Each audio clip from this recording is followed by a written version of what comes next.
ನವಲಗುಂದ ಪಟ್ಟಣದ ಎಪಿಎಂಸಿ ಆವರಣದಲ್ಲಿ ಮಣ್ಣಿನಲ್ಲಿ ಹೂತಾಕಿದ ಅನ್ನಭಾಗ್ಯ ಯೋಜನೆ ತೊಗರಿಬೇಳೆ ಪೊಟ್ಟಣಗಳು ಕಂಡುಬಂದಿವೆ. ಪೊಟ್ಟಣಗಳು ಮೇಲೆ ಕರ್ನಾಟಕ ಆಹಾರ ನಾಗರಿಕ ಸರಬರಾಜು ಮತ್ತು ಗ್ರಾಹಕ ವ್ಯವಹಾರಗಳ ಇಲಾಖೆಯ ಅನ್ನಭಾಗ್ಯ ಹಸಿವು ಮುಕ್ತ ತೊಗರಿಬೇಳೆ ಎಂದು ಪ್ಯಾಕೆಟ್ ಮೇಲೆ ಇರುವುದು ಹಲವಾರು ಸಂಶಯಗಳಿಗೆ ಕಾರಣವಾಗಿದೆ. ಸುಮಾರು 20 ದಿನಗಳಿಂದ ಸಾರ್ವಜನಿಕರು ಗಮನಿಸುತ್ತಿದ್ದಾರೆ.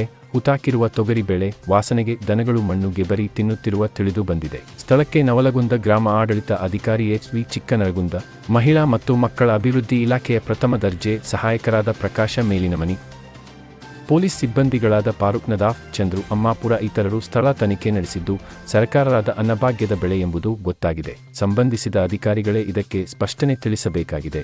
ಜೆಎಸ್ಕೆ ಕನ್ನಡ ನ್ಯೂಸ್ ನವಲಗುಂದ.